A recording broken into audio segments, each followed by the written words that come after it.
Хаа, сайхан соноо за тэгэхээр халуун өдрөл болж байгаа болохоор халуун өдөрт идэхэд яг тохиромжтой хүүтэн гомн бүгдээрээ хийцгэнэ. За тэгээд би ингээ махаар ингээ хоол хийгээд хичээж чадахгүй. Гэхдээ манай ээж бол миний тоостой гомн хийж өгөхөд идэх дуртай. Тийм болохоор өнөөдөр хүүтэн гомн идэнэ. За тэгэхээр би дүүнэртээ халуун ногоогүй гомн хийж өгнө. Харин ээж хоёр сайхан халуун ногоотой иднэ. За тэгээд ямар гомн хэрэгтэй вэ гэвэл ийм нарийнхан гомн хэрэгтэй. Тэгээд энийг одоо 3-5 минут чана. За эхлэе. Тэгэхээр давстаа буцалж байгаа усан дээрээ энэ гомны хатгыг 3-5 минут босгоно. Ерөөсөө ингээ голоор нь хуулахгүй уртаар нь шууд ингээ чана. За энэ хонд нь одоо соусоо бэлдээ. Аль болгонд байдаг амтлагчууд орно.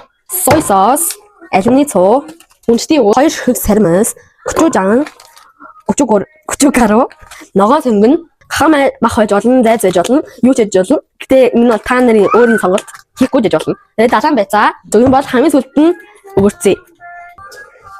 За гомн маань чанцаа болцсон одоо хөстэй ус руугаа сайж байна. Одоо таваа сая бэлдээ. За сой сос 3 халбаг.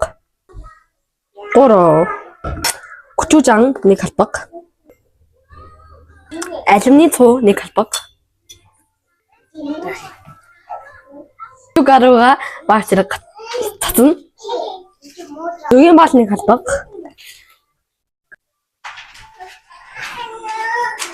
Баг зэрэг ногоон сонгоно засна. Нэг хүмүүс юм уу 2 сармасаа хичнэ. Одоо хотгоё. Мазитала. За соус нь ийм болно. Энэ тасгийн замтай мөрлөө бас юм халуун ногоотой тэгээд чөлөөг. Гахай мах тэгээд дахианы мах зайз ер нь өөрийн дурын махаараа л хийж болно. Манай тэгээд зайз ус болохоор зайз ашиглаж байна. За одоо гэс зайз шарчээ. За бас чингээр өгцөн ихчээд оруулъя.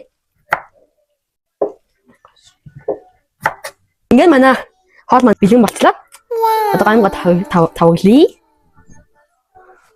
Дээрээ соус асгаад. Охоо. Сесами seed боёо. Үнэтэй үрээ энэ дээрээ татна.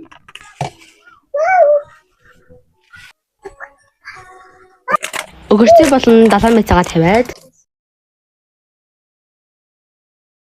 мөн чансан өндөг ба зайзаа тавиал ингэж болоо. За ингээл хүүтэн гомн бэлэн боллоо.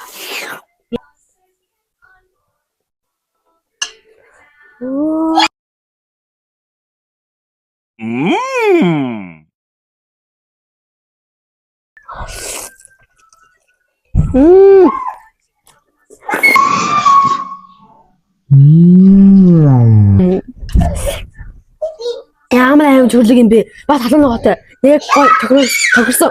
Бас хүүтэн. Бас заавал үзээрэй. Bye bye.